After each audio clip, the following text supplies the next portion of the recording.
Di negeri ini, tanah bukan sekedar hamparan bumi. Ia adalah hidup, nafas, dan masa depan. Tapi siapa yang berhak atas tanah di Desa Pulisan ketika izin habis, tapi kekuasaan tak pergi? Perjuangan bahkan perlawanan warga untuk mendapatkan hak atas tanah sebagai ruang hidup terus berlangsung hingga kini.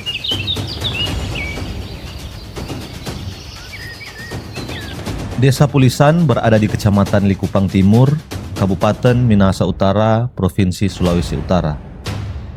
Wilayah ini menjadi bagian dari proyek strategis nasional, tak kalah Sidang Dewan Nasional Kawasan Ekonomi Khusus atau KEK memutuskan menerima usulan pembentukan KEK pariwisata pada 2019 silam. KEK Likupang ini diusulkan oleh PT Minahasa Permai Resort Development atau MPRD, yang diketahui sebagai anak dari salah satu perusahaan terbesar di Indonesia, yaitu Syntesa Group.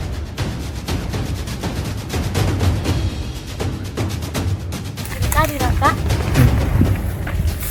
ya, tembus puncak.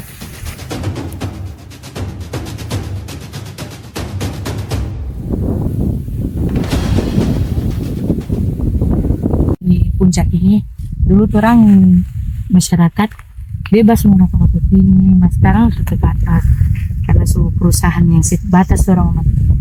Yang kita tahu dari orang tua jaga Silta yang dari tanah ini tanah desa dah. Makin tahu sekarang so mungkin dengar tapi orang tua aja cerita so jual ini tanah desa. Makin tahu ada jual pak perusahaan. Siapa yang jual? Yang jual kurang tahu kalau siapa ya yang jual tanah desa. Orang kampung Jono yang jual. Nah, jadi kalau dulu bebas berjalan. Iya, kalau dulu masyarakat bebas sekali mau masuknya, ada patah mobil makinnya boleh minta izin. Mas sekarang Sejak 1995, PT MPRD menguasai tanah seluas sekitar 500 hektar. Hak guna bangunan atau HGB telah berakhir per tahun 2025 ini. Tapi warga yang menggarap tanah ini masih dianggap tak sah. Sebelumnya, konflik antara warga dan pihak MPRD terus terjadi akibat dugaan penyerobotan tanah yang dibekengi oleh aparat kepolisian yang bekerja sama dengan Badan Pertanahan Sulawesi Utara. Beberapa warga menjadi korban atas konflik yang terjadi.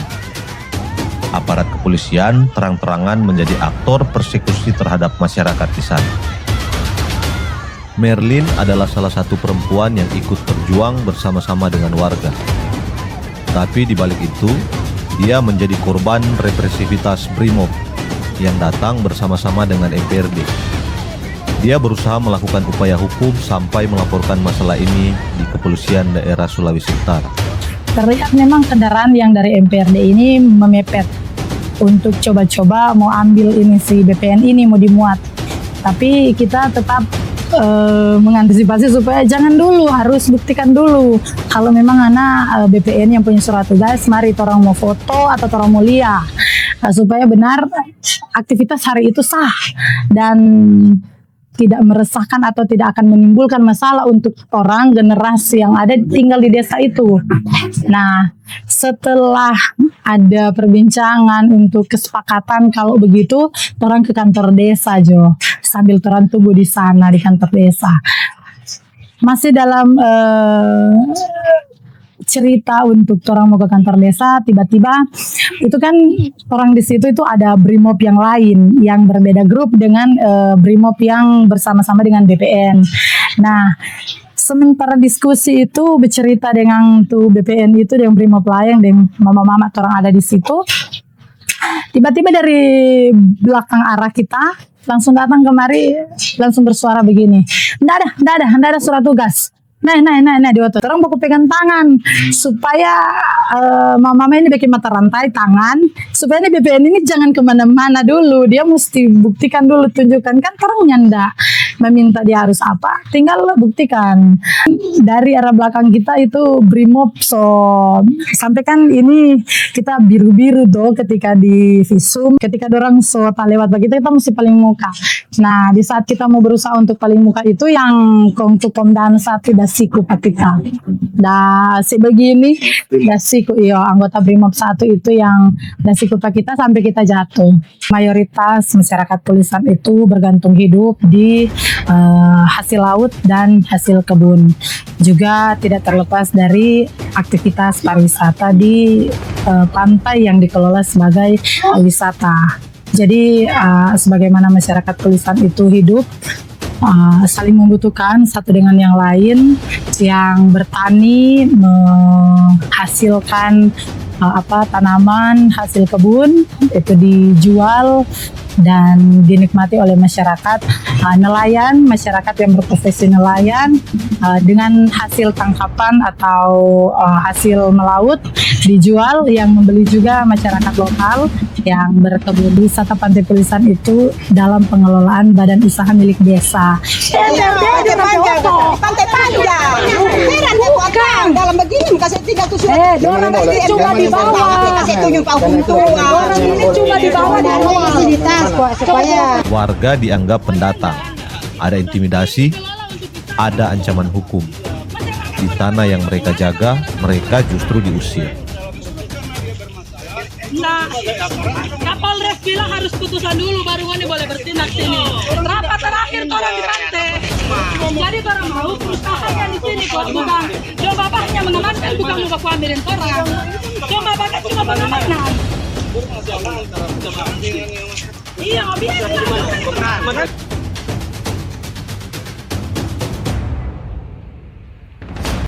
Jadi orang ngedusun dari main. Dusun sana tahun 30-an kan. Iya. Bulan, iya. Timunang masih dusun ini. Kalinaun.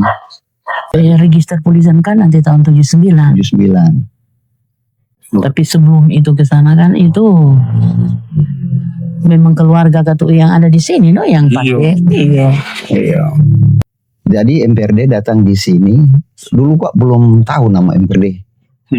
Iya, orang masyarakat yang tahu tuh MPRD itu apa tuh MPRD sebenarnya. Hukum tua dulu ini SAR CP Papa. Bapak Natari. Pak Natari. Tahun 91 itu dia bikin pengumuman Pak masyarakat yang mana mau bikin sertifikat masyarakat Pulisan. Kemudian tahun 92 sudah mulai rame setelah dia bikin pengumuman begitu. Artinya berapa orang datang di sini, ada nama Antonius Pondaan, Ben Bukit. Kemudian dari itu akhirnya BPN datang. Setelah orang datang di sini, kita waktu itu sekretaris LKMD dulu Pak, Lembaga Ketahanan Masyarakat Desa. Kalau pas sekarang ada BPD. Nah, orang datang di sini, kita tanya. Kita bilang Pak Tri, ini dalam rangka apa datang BPN? So di alat ini alat Bogor. Oh Pak, orang cari sampel tanah Pak di sini. Cari sampel. Jadi orang kita bilang kalau cari sampel tanah harus minta izin Pak pemilik tanah. Katanya sampel tanah dalam rangka apa? Rupanya Pulisan ini punya kandungan emas tinggi sekali Pak. Akhirnya Kunto bikin pengumuman lagi. BPN datang dalam rangka penguburan cari sampel tanah. Memang kata orang lihat, memang betul orang bor. Orang nggak tahu ini, tahu di zaman dulu. Minta aku doang, so mulai ukur keliling ini. Dia bilang Pak, ini orang kenapa ada titik-titik ini, koordinat ini karena ini ada punya kandungan Pak, kandungan emas. Ini kita bawa-bawa terus di pengadilan. Ada kandungan. Oh, sampai di situ masyarakat ada tunggu-tunggu di sertifikat, nggak ada. Ada bilang bikin. Karena kalau sertifikat pasti kan masyarakat mesti bikin permohonan. Ya. Meminta berkas baru keluar bikin pengumuman dalam rangka ada pengumuman di desa karena ada pengukuran BPN untuk urus sertifikat masalah masyarakat yang ada. Tahun 94 kita diundang camat bilang Pak, Bapak mau jadi Kunto Ayu dulu di Pulisan kita. Ini tahu orang mau dekati kita, ini dong bicara supaya Don Patrick itu bisa iya. Akhirnya tahun Suntua ini masyarakat demo. Akhirnya dia lari ke Manado. Memang dalam upaya skema KEK ya, negara pemilik modal kelas dominan, entah dia dalam proses akumulasi kekayaannya, dia menggunakan modus regulasi. Dan kalau memang kita lihat dalam KEK Likupang sendiri, hadirnya KEK kan dia berawal dari bagaimana penetapan peraturan pemerintah nomor 84 tahun 2019 yang membuka skema KEK di Likupang itu sendiri, dan kemudian menunjuk MPRD itu sendiri sebagai BUPP atau pihak pengembang di kawasan KEK. Bagi kami ini upaya negara ya dalam mempermulus jalannya atau mempermulus bagaimana kepentingan kelas dominan ataupun bagaimana kepentingan oligark ya, khususnya di KEK Likupang. Dan modus regulasi ini atau upaya dalam mempermulus hal tersebut memang lewat regulasi penetapan KEK itu sendiri yang pada orientasinya dan dapat kita lihat di lapangan memang hal tersebut adalah upaya penyingkiran paksa masyarakat, khususnya masyarakat Likupang terhadap akses ruang hidupnya. Tujuan menyurat kepada Kapolda adalah untuk menarik aparat BRIMOB yang ada di wilayah Kampung Desa Pulisan, Kecamatan Likupang Timur, Kabupaten Minahasa Utara. Bagaimana kami ya LBH sendiri melihat kondisi sosial masyarakat hari ini, memang dalam upaya gerakan-gerakan masyarakat di akar rumput, kami sendiri bersama-sama dengan warga mengupayakan ada perlawanan yang masif ya, karena memang skema bagi kami ini perampasan ruang hidup ya, bukan sekedar kemudian bagaimana penyingkiran tapi ini bentuk perampasan. Dan bagaimana kondisi masyarakat sipil hari ini di Pulisan khususnya, ya kami terus membangun upaya perlawanan yang sustain, yang kemudian atau bertujuan untuk reclaiming kembali apa yang kemudian menjadi hak warga, apa yang kemudian menjadi hak masyarakat lewat satu, pemanfaatan ruang hidup khususnya wilayah pesisir dan perikanan, baik dia pemanfaatan di sektor pertanian. Pada akhirnya kami juga LBH Manado melihat kondisi sosial masyarakat itu terus dibangun dan terus diupayakan untuk adanya penyadaran dan terus adanya perlawanan yang paling tidak berkelanjutan dan sampai pada titik kemenangan warga itu sendiri. Tantangan terbesar dalam proses hukum ya, dia ada pada bagaimana kuasa warga dalam menempuh proses hukum itu sendiri. Kami LBH Manado sendiri menawarkan pada warga Pulisan hari ini memang mari sama-sama kita kemudian mengupayakan atau mengoptimalisasi upaya perlawanan secara non litigasi. Karena memang dalam rentan pertengahan tahun ini ada angin segar yang kemudian bisa dimanfaatkan warga, yaitu akan habisnya masa berlaku sertifikat hak guna bangunan dari PT MPRD sendiri yang menjadi landasan penguasaan hak atau penguasaan lahan MPRD itu sendiri di wilayah Pulisan atau khususnya lebih luas lagi KEK. Nah, hal itu yang terus kami upayakan menjadi paling tidak langkah alternatif kami dalam upaya mencabut dan mengembalikan kedaulatan tanah itu sendiri kepada masyarakat Pulisan. Dan memang banyak sekali tantangan baik kondisi sosial masyarakat yang hari ini memang menjadi PR besar dalam pemersatuan atau kesatuan gerakan-gerakan di akar rumput.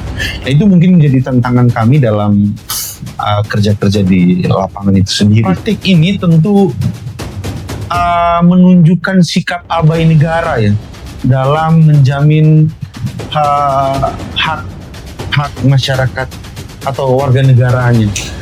Karena kalau kita melihat sikap negara hari ini dengan timbulnya konflik pengukuran sepihak tanpa ada partisipasi masyarakat, tanpa ada pelibatan aktif masyarakat, tanpa ada pemberitahuan kepada masyarakat yang kemudian hari ini aktif mengelola memanfaatkan lahan di lingkungan itu sendiri atau khususnya di polisian itu sendiri. Pengukuran dalam guna perpanjangan sertifikat HGB tersebut merupakan sikap abai negara dalam mewujudkan terciptanya penjaminan hak atas tanah di desa polisian sendiri. Pada akhirnya negara harus kemudian berorientasi pada bagaimana pemenuhan hak masyarakatnya. Bagaimana kita melihat setiap warga negara berhak atas tempat tinggal, setiap warga negara berhak atas pekerjaan, setiap warga negara berhak atas hak hidup, karena tanah, pesisir, sumber daya laut di desa Pulisan itu bukan sekedar nilai materialistis yang hari ini dimiliki masyarakat. Lebih dari itu, tanah, sumber daya alam atau pemanfaatan pesisir laut di Pulisan itu bagian dari pemenuhan hak untuk hidup dari masyarakat itu sendiri. Dan harusnya negara lewat kebijakan dia harus melihat bagaimana kepentingan masyarakat atau kepentingan warga negaranya. Dan itu yang harus kemudian menjadi sikap negara dalam upaya pemenuhan hak di desa Pulisan khususnya. Tapi mereka tidak tinggal diam. Mereka belajar hukum, mereka melawan dengan suara, bukan senjata. Pertama, kebetulan orang tua punya lahan yang bermasalah. Kedua, setelah mengikuti pelatihan paralegal, terdorong dari sana mau ada sama-sama. Yang kita pelajari sih orang kurangnya keadilan di Pataran Desa karena masih ada pemerintah yang tidak semua berpihak dengan masyarakat. Di ujung tanah ini bukan sekedar konflik lahan, tapi perlawanan terhadap sistem yang menutup mata. Di balik pembangunan yang kerap digembar-gemborkan sebagai kemajuan, tersimpan luka mendalam yang dirasakan oleh mereka yang tanahnya dirampas, ruang hidupnya dicabik, dan suaranya diredam. Kasus perampasan tanah oleh PT MPRD bukan sekedar persoalan administratif atau legalitas formal, tapi soal keadilan, martabat, dan hak asasi manusia yang paling mendasar, hak atas tanah sebagai ruang hidup. Kami juga di beberapa kali bertemu, berkonsolidasi, diskusi juga dengan warga, khususnya di Desa Likupang. Harapan kami tentu sama dengan warga.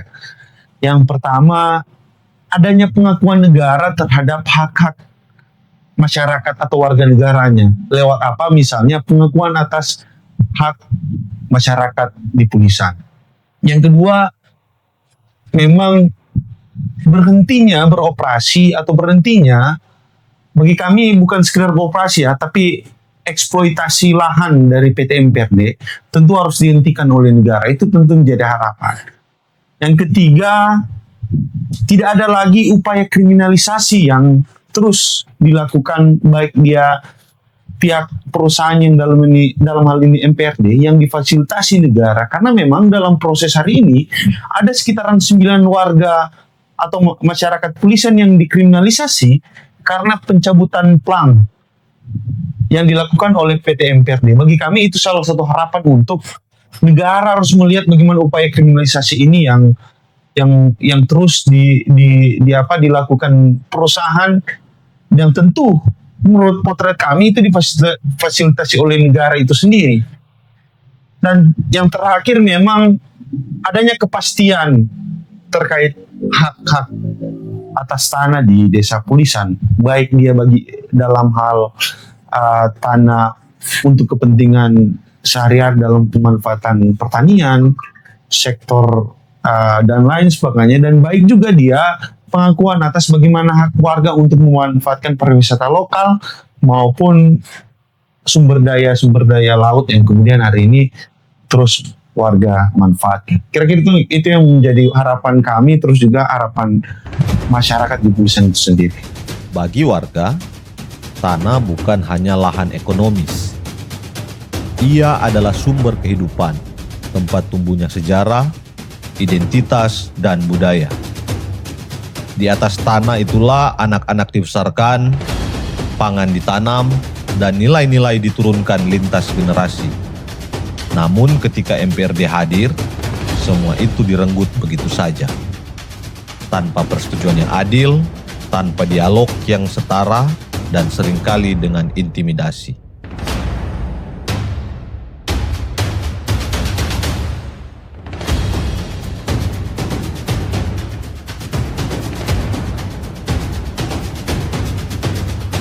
Perjuangan warga menuntut hak atas tanah bukanlah bentuk penolakan pembangunan, tetapi penegasan bahwa pembangunan harus berkeadilan. Warga menolak menjadi korban atas nama investasi. Mereka menolak dilabeli penghambat kemajuan ketika yang mereka lakukan adalah mempertahankan hak paling dasar untuk hidup di tanah leluhurnya.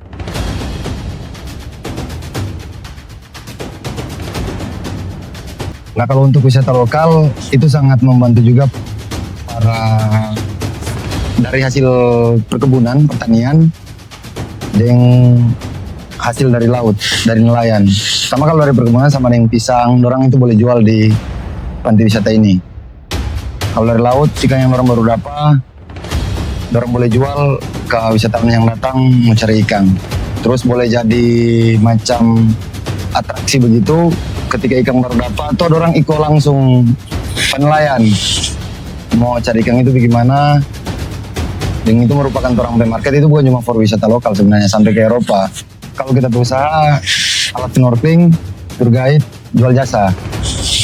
Jadi beberapa destinasi yang ada di sini merupakan kita bagian kita jual untuk wisata lokal maupun wisata asing. Kalau untuk DP kontribusi, manfaat apa segala macam itu pasti sangat bermanfaat. Karena di sini kan bukan cuma masalah rupa sama yang kita tour guide. Ya oke lah, kita ada punya pasar sendiri, ada market sendiri untuk itu. Tapi di sini yang kita lihat bukan cuma orang yang ada skillnya memang di pariwisata, tapi rupa mama-mama, papa-papa yang mungkin memang ini ada basic apa-apa. Tapi ketika di sini orang di pantai ini dengan harga meja saja itu orang boleh beli beras di rumah, boleh ganti sama nih papa-papa sebagai nelayan. Dorang boleh antar tamu berkunjung di pantai-pantai yang lain. Sama yang sekarang kan ada di sini ada JT yang dorang backing itu program atas nama bilang pembangunan untuk kebijakan dari pemerintah supaya pantai wisata ini lebih mau dikenal atau mau lebih bagus lagi. Cuman awal-awal saja dorang pembuatan itu kita coba komplain karena pastinya nggak ada dampak apa-apa itu untuk ke depan. Kalaupun mau bantuan dari pemerintah memajukan pariwisata ini sendiri, sebenarnya bikin jalan setapak dari di Tanjung-Tanjung apa segala macam daripada bikin anggaran yang non bikin sekarang ini dari PUPR dan backing ya cuma bikin rusak DP ekosistem alam yang ada di sini. Sementara yang ada backing JT sekarang itu di sini itu kalau musim badai nelayan tanpa lari, kalau musim todo itu tanpa wisatawan tanpa berenang. Nah kalau sekarang kan setengah mati, banyak batu-batu. Jadi kalau bilang DP dampak atau berpengaruh sebenarnya bukan dalam hal keuntungan. Itu merugikan. Waktu itu kita sampai bilang dari PUPR sebenarnya orang ada teknisi dan pasti orang sekolah itu lebih tinggi dari orang kampung, masyarakat. Cuma siapa bikin program itu loh salah. Sebenarnya kan harus uji, bikin penelitian dulu seperti apa sebenarnya. Ini berpengaruh mau bertahan berapa lama. Ini baru mau 3 tahun. Kalau boleh mulia di ujung jati sana semua patah, longsor DP pembuatan itu. Jadi lagi-lagi kita bilang banyak program pemerintah di sini itu gagal. Kalau mau bilang ini orang bercerita bukan karena dengar dari siapa-siapa, tapi orang karena orang kampung. Memang dapat rasa DP dampak. Sampai sekarang kita masih bingung pemerintah itu orang mau lebih memilih kemana sebenarnya, ke investor atau for orang sebagai masyarakat. Padahal DP akhir-akhir yang sama dengan sekarang ya orang karena DP imbas apa yang orang bikin program kebijakan atas nama pemerintah, orang masyarakat kecil yang banyak terabaikan. Kalau bilang konflik dengan masalah HGB itu memang sudah konflik sampai ada teman yang jadi korban di situ. Orang sadar betul sebagai warga orang melawan kebijakan pemerintah. Di sini sebenarnya orang bukan mengindahkan untuk program atau nyanda menunjang untuk program pemerintah. Cuma lagi-lagi kalau orang yang jadi imbas, ya kenapa tidak orang nyanda melawan? BPN itu bagian instansi pemerintah. Siapa orang nyanda sesuai DP prosedur sebenarnya harus sepengetahuan dengan pemerintah desa. Sangat orang saja orang kampung buku bayar tanah. Ini jadi kita punya itu pasti ada pengumuman atau panggil perangkat desa atau pemerintah desa menyatakan bahwa ini sudah terjual. Di sini MPRD itu kan orangnya kenal. Kemudian orang langsung datang bikin ukur bahwa itu orang punya. Sementara orang konfirmasi ke pemerintah, orang juga nih tahu. Jadi mau tidak mau orangnya nak terima itu dia. Orang sebagai masyarakat kecil itu ditindas dari orang instansi pemerintah. Itu yang kita rasa miris. Pertama orang bikin perlawanan mencegah DPN datang berukur. Karena pertama soalnya sesuai DP tugas di lapangan seperti apa, karena sebelum kita bilang sama dengan kita bilang sebelumnya itu kan sebenarnya harus ada pemberitahuan ke pemerintah desa, tapi nyanda jadi orang juga melawan untuk itu. Ini pekarangan dari masyarakat desa Pulisan, kenapa datang mengukur di sini. Baru kedua orang bentuk karena kita sadar betul kalau cuma orang perorangan itu sangat sulit ketika orang mau bersuara atau mungkin dianggap sebelah mata atau dengar telinga kiri tembus telinga kanan oleh pemerintah. Jadi makanya orang bentuk aliansi Pulisan Memanggil. Proyek Strategis Nasional atau PSN kerap diklaim sebagai simbol kemajuan dan pembangunan negara. Jalan tol, bendungan kawasan pariwisata, hingga tambang-tambang raksasa dibangun dengan dalih mempercepat pertumbuhan ekonomi dan meningkatkan daya saing bangsa. Namun, di balik gegap gempita narasi pembangunan, ada suara-suara lirih yang seringkali tak terdengar. Suara masyarakat yang ruang hidupnya direnggut demi ambisi negara. Primo, tolong, siap, diterangkan.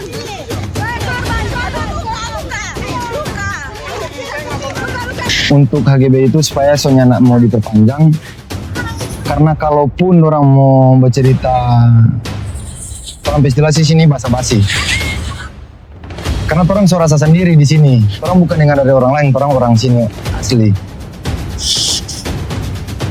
Baru memulai saja orang suka DP imbas, apalagi Subah Jalang. Jadi kalau boleh kasih batal itu HGB. Orang harapan dong, supaya soalnya nak diperpanjang lagi.